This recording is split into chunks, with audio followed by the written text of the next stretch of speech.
ஸ்ரீநிதி ஜோதிடம் நேயர்களுக்கு வணக்கம். நான் உங்கள் ஜோதிடர் திருச்சேரை ராஜா வெங்கடேஷ்.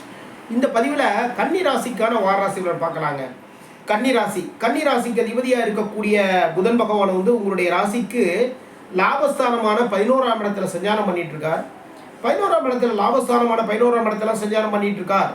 அப்போது நம்ம எல்லா விஷயத்துலையுமே பெரிய லெவலில் சக்ஸஸ் பண்ணுவோம், தொழிலில் லாபங்கள் அதிகரிக்கும், எல்லா வேலைகளையுமே எல்லாமே சிறப்பாக பண்ணுவோம் அப்படின்ட்டு ரொம்ப அவசரப்பட்டு முடிவுகள் எடுக்காதீங்க. இதனால் அப்படின்னா ராசிதிபதியாக இருக்கக்கூடிய புதன் பகவான் வக்ரம் பெற்று சஞ்சாரம் பண்ணிட்டு இருக்கார். எதிர்பார்த்த விஷயங்கள் நடக்கிறது காலதாமதங்கள் ஆகும். எதிர்பார்த்த விஷயங்கள் நடக்காமலே போகிறதுக்கான வாய்ப்புகள் எல்லாமே இருக்குது. ஏன்னா ராசி அதிபதி வக்ரகதியில் சஞ்சாரம் பண்ணிட்டு இருக்கிறதுனால இந்த டயத்தில் நீங்கள் எடுக்கக்கூடிய முயற்சிகள், நீங்கள் செய்யக்கூடிய வேலைகள், இதில் எல்லாத்துலேயுமே பார்த்தீங்கன்னா குறைபாடுகள் இருக்கும்.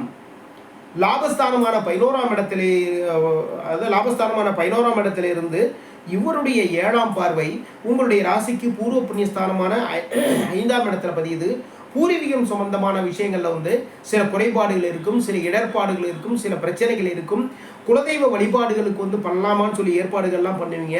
ஆனால் அந்த குலதெய்வ வழிபாடு பண்ணுறதுக்கு போகிறதுக்கு கிளம்புற அன்னைக்கு தான் பார்த்தீங்கன்னா ஏதாவது ஒரு சிக்கல்கள், ஏதாவது ஒரு பிரச்சனை அதில் தடங்கல்கள் வரதுக்கான வாய்ப்புகள் இருக்குது. உங்களுடைய ராசிக்கு 12ஆம் அதிபதி சூரிய பகவான் லாபஸ்தானத்தில் இப்போ சஞ்சாரம் பண்ணிட்டு இருக்கார். அதாவது ராசியாதிபதியோட சேர்க்கை பெற்று சஞ்சாரம் பண்ணுறார். 12ஆம் இடத்திலிருந்து சூரியன் புதன் இவங்களுடைய 7ஆம் பார்வை பூர்வ புண்ணியஸ்தானமான 5ஆம் இடத்துல பதியுது. அப்போது இந்த சின்ன சின்ன சிக்கல்கள், சின்ன பிரச்சனைகள் வரதுக்கான வாய்ப்புகள் இருக்குது. அரசு தொடர்பான விஷயங்கள் ரொம்ப கவனமாக வச்சுக்கோங்க.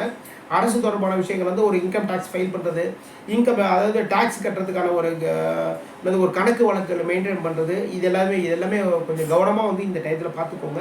அப்புறம் பார்த்தீங்கன்னா கூட்டு தொழில் சம்மந்தமான விஷயங்களை ரொம்ப கவனமாக பார்த்துக்கோங்க. நீண்ட தூர பயணங்கள், ரொம்ப தூரம் ட்ராவல் பண்ணி அங்கே போய் அங்கே பிஸ்னஸ் சம்மந்தமான விஷயங்கள் நம்ம பேச போகிறதா இருந்தாலும் சரி தான், அதுலேயுமே ரொம்ப கவனமாக வச்சுக்கோங்க.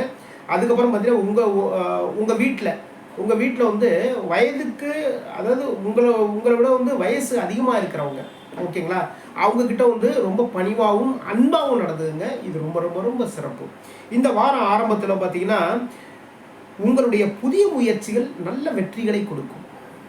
12ஆம் தேதி புதுசாக எந்த ஒரு முயற்சியாக இருந்தாலும் சரி தாங்க, அது வேலைகளாக இருந்தாலும், அதை வேலை சம்மந்தமான விஷயமா இருந்தாலும் சரி தான், இல்லை அப்படின்னா அது எதாக இருந்தாலும் சரி தான், எல்லாத்துலேயும் புதிய முயற்சிகளுக்கு வெற்றிகளை கொடுக்கக்கூடிய நாள் 12ஆம் தேதி. அதுக்கப்புறம் பார்த்தீங்கன்னா பண வரவு, பிஸ்னஸ் பண்ணுறவங்களுக்கு பண வரவு இந்த டயத்தில் கன்ஃபார்மாக கிடைக்கும். ரொம்ப நாளாக கொடுக்காதவங்க கூட இந்த டயத்தில் பணத்தை கொண்டாந்து கொடுத்துட்டு போயிடுவாங்க. குடும்பத்தில் மகிழ்ச்சி நிலவும், பண வரவு, தன வரவு இந்த 12ஆம் தேதி கன்னிராசிக்காரங்களுக்கு கன்ஃபார்மாக உங்களுடைய கைகளுக்கு கிடைக்கிறதுக்கான சூழ்நிலைகள் எல்லாமே உருவாகும். ரொம்ப நாளாக இழுத்துட்டே இருந்தான், டக்குன்னு கொண்டாந்து கொடுத்துட்டான். இப்போ 12ஆம் தேதி அதேமாரி பணம் வரும். 12ஆம் தேதி நிச்சயமாக பணம் வரதுக்கான வாய்ப்புகள் இருக்குது.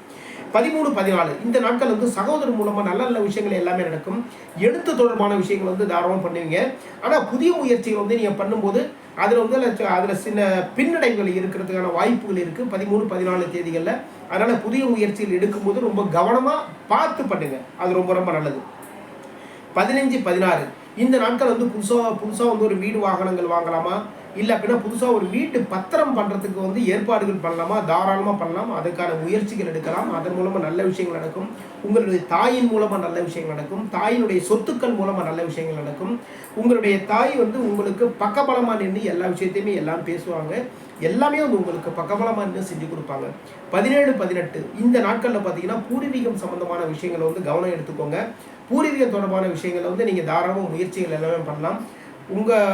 அதாவது குழந்தைகளுடைய எதிர்கால நலனுக்காக நீங்கள் என்னென்ன பண்ணணும்னு நீங்கள் நினைக்கிறீங்களோ இது 17, 18 இந்த நாட்களில் பண்ணிங்கன்னா மிக மிக சிறப்பு. குழந்தைகளுடைய படிப்பு சம்மந்தமான விஷயமா இருந்தாலும் சரி தான், எதிர்காலத்துக்கு அவங்களுக்கு ஒரு இன்சூரன்ஸு, அவங்களுக்காக ஒரு ப்ராவிடன்ட் ஃபண்டு, அவங்களுக்காக ஒரு ஃபண்டு போடுறது, இதை மாதிரியான விஷயங்கள் எல்லாமே பண்ணுங்கள். இதன் மூலமாக நல்ல நல்ல விஷயங்கள் எல்லாமே நடக்குங்க. அப்புறம் பார்த்தீங்கன்னா புதிய முயற்சிகள் இந்த டைத்தில் பார்த்தீங்கன்னா புதிய முயற்சிகளும் நீங்கள் பண்ணலாம். அந்த நாளில் என்னால் பண்ண முடியல, 12ஆம் தேதி என்னால் பண்ண முடியல அப்படின்னு இருக்கிறவங்க 17, 18 இந்த நாட்களில் உங்களுடைய புதிய முயற்சிகள் வெற்றிகளை தரும். எதிர்பார்க்காத வெற்றிகளை கூட கொடுக்கும். அதனால் ரொம்ப சிறப்பு. இதுவரைக்கும் கன்னிராசிக்கான வாராசி பலன் பார்த்தோம். இப்போ கன்னிராசிக்காரங்க இந்த வாரத்தில் என்ன தெய்வ வழிபாடு பண்ணலாம்? அம்மன் வழிபாடு மிக மிக சிறப்பு. அம்மன் கோவிலுக்கு போங்க, அரளிப்பூ மாலை போடுங்க, நெய்விளக்கு ஏற்றி வழிபடுங்க. மனசுல இருக்கிற குறைகள் எல்லாமே நீங்கும், குடும்பத்தில் மகிழ்ச்சி நிலவும், குழந்தைகளுடைய படிப்பு, குழந்தைகளுடைய எதிர்காலம் நல்ல சிறப்பாக இருக்கும். இதுவரைக்கும் கன்னிராசிக்கான வாராசி பலன் பார்த்தோம். மீண்டும் அடுத்த வாரம் சந்திப்போம். நம்முடைய ஸ்ரீநிதி ஜோதிடம் சேனலை லைக் பண்ணுங்க, ஷேர் பண்ணுங்க, சப்ஸ்கிரைப் பண்ணுங்க. நான் உங்கள் ஜோதிடர் திருச்சரை ராஜா மகேஷ். வாழ்க வளமுடன்.